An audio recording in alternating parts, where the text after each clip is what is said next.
Anantapuram SK యూనివర్సిటీలో ఉద్రిక్తత నెలకొంది. ఎస్జిటి ఉద్యోగాల్లో బీఈడీ విద్యార్థులకు అవకాశం కల్పించాలంటూ ఎస్కేయూ విద్యార్థులు ఆందోళన చేశారు. చంద్రబాబు సర్కారు విధానాలకు వ్యతిరేకంగా అనంతపురం చెన్నై జాతీయ రహదారిని దిగ్బంధించారు. స్వగ్రామానికి వెళ్తున్న డీజీపీ రాముడు వాహనాన్ని అడ్డుకున్నారు. రోడ్డుపై పడుకుని నిరసన తెలిపారు. పోలీసులు విద్యార్థులను అడ్డుకునేందుకు ప్రయత్నించారు. దీంతో ఇరు వర్గాల మధ్య వాగ్వాదం జరిగింది. ఆందోళన చేస్తున్న విద్యార్థులను పోలీసులు బలవంతంగా అరెస్ట్ చేసి పోలీస్ స్టేషన్కి తరలించారు. విద్యార్థులకు ఎటువంటి ఉద్యోగ అవకాశాలు కల్పించకుండా విద్యార్థులను నీచంగా చూస్తున్నాడు.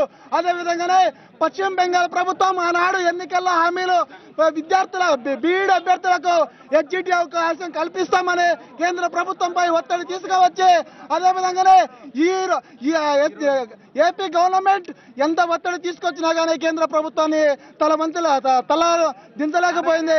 అదేవిధంగానే ఈ రోజు మేము రాష్ట్ర ప్రభుత్వాన్ని మెడలు వంచైనా సరే బీఈడీ అభ్యర్థులకు ఎస్జిటి అవకాశం కల్పించే వరకు ఈ ఉద్యమం కొనసాగిస్తామని ఎస్కే యూనివర్సిటీ విద్యార్థిగా మేము ఈ ఉద్యమాన్ని కొనసాగిస్తాం. అవకాశం కల్పించకుండా ఈ ప్రభుత్వం నిర్లక్ష్యం వహించి చంద్రబాబు నాయుడు ఎన్నికల హామీలో బీఈడీ అభ్యర్థులకు ఎస్జిటి అవకాశం ఇస్తామని పూర్తిగా బీఈడీ అభ్యర్థులను మోసపూరితంగా ఓట్లు వేయించుకొని మోసం చేశాడని వెంటనే చంద్రబాబు నాయుడుని మేలుకొని బీఈడీ అభ్యర్థులకు పశ్చిమ బెంగాల్లో ఇచ్చిన విధంగా సుప్రీంకోర్టుతో న్యాయశాఖతో మాట్లాడి వెంటనే బీఈడీ అభ్యర్థులకు ఎస్జిటి అవకాశం కల్పించి జీవో నెంబర్ 3ని వెంటనే అమలు చేయాలని కూడా మేము ఈ ఎస్కే యూనివర్సిటీ విద్యార్థి సంఘాల ఐక్యవేదిక తరఫున డిమాండ్ చేస్తున్నాము.